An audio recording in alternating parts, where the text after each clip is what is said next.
13वीं सदी में भारत में मध्वाचार्य नाम के एक बहुत बड़े ज्ञानी और फिलोसोफर हुए। उन्होंने आदि शंकराचार्य द्वारा बताए गए अद्वैता वेदांता फिलॉसफी को चैलेंज किया, जो गॉड और सोल के वननेस पर जोर देता था। मध्वाचार्य ने वेदस, उपनिषद और दूसरे हिंदू स्क्रिप्चर्स की अपनी अंडरस्टैंडिंग से द्वैता वेदांता को जन्म दिया।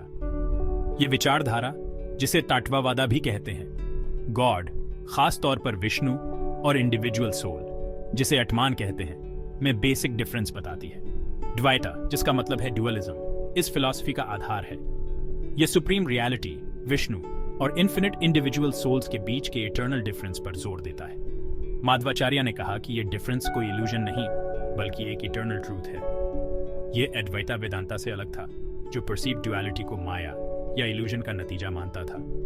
दो का कॉन्सेप्ट द्वैता वेदांता का सेंटर है। यह सिर्फ गॉड और सोल के बारे में नहीं है, यह सोल और सोल, सोल और मैटर के बीच के डिफरेंस तक फैला हुआ है। यह ड्युअलिटी, मध्वाचार्य ने कहा, कोई कमी नहीं बल्कि रियलिटी का असली रूप है। हर एंटिटी विष्णु की रियलिटी में रहते हुए अपनी यूनिक आइडेंटिटी बनाए रखती है। द्वैता वेदांता का फिलॉसफी, हालांकि एंशिएंट स्क्रिप्चर्स में गहराई से रूटेड है, मॉडर्न डे स्पिरिचुअल सीकर्स के लिए प्रोफाउंड इनसाइट्स प्रदान करता है। गॉड और सोल के बीच के इटर्नल डिफरेंस को समझकर लोग डिवाइन के साथ एक डीपर, मोर मीनिंगफुल रिलेशनशिप बना सकते हैं। मध्वाचार्य के अनुसार यही समझ ट्रू लिबरेशन और ब्लिस की कुंजी है। द्वैता वेदांता के हार्ट में विष्णु और आत्मान के अलग अलग एग्जिस्टेंस पर अटूट विश्वास है। मध्वाचार्य के अनुसार विष्णु सुप्रीम गॉड हैं, जो यूनिवर्स के क्रिएटर, सस्टेनर और डिस्ट्रॉयर हैं। वह इंडिपेंडेंट, ऑल पावरफुल हैं और उनमें इन्फिनिट ऑस्पिशियस क्वालिटीज हैं। इंडिविजुअल सोल आत्मन विष्णु की क्रिएशन का हिस्सा होने के बावजूद उनसे इटर्नली अलग है। यह डिफरेंस सिर्फ क्वांटिटेटिव नहीं है, स्केल या पावर का मैटर नहीं, बल्कि क्वालिटेटिव है। विष्णु इन्फिनिट और इटर्नल है, जबकि सोल भले ही इटर्नल है, अपने नॉलेज और पावर में फाइनाइट और लिमिटेड है। सोल विष्णु के विपरीत बर्थ और डेथ, कर्मा और उसके एक्शंस के कॉन्सिक्वेंसेस के साइकिल के अधीन है। मध्वाचार्य ने इस ड्युअलिटी को समझाने के लिए सन और उसकी रेज का एनालॉजी यूज किया। जैसे सन और उसकी रेज अलग अलग एंटिटीज हैं, वैसे ही विष्णु और इंडिविजुअल सोल्स भी हैं। रेज अपनी एग्जिस्टेंस और इल्यूमिनेशन सन से लेते हैं, लेकिन वे कभी भी खुद सन नहीं बन सकते।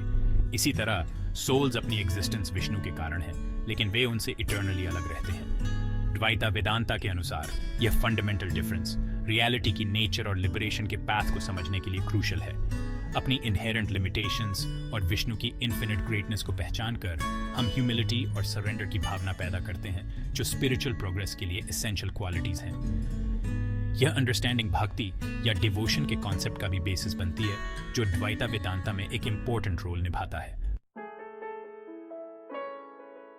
जहां द्वैता वेदांता विष्णु और आत्मन के बीच के इटर्नल डिफरेंस पर जोर देता है, वहीं यह उनके बीच इनहेरेंट कनेक्शन को भी पहचानता है। यह कनेक्शन भक्ति या डिवोशन के जरिए बनता है और मजबूत होता है। द्वैता वेदांता में भक्ति सिर्फ एक इमोशन या सेंटिमेंट नहीं है, यह विष्णु की विल के सामने सरेंडर करने का एक कॉन्शियस और कंटिन्यूअस एफर्ट है।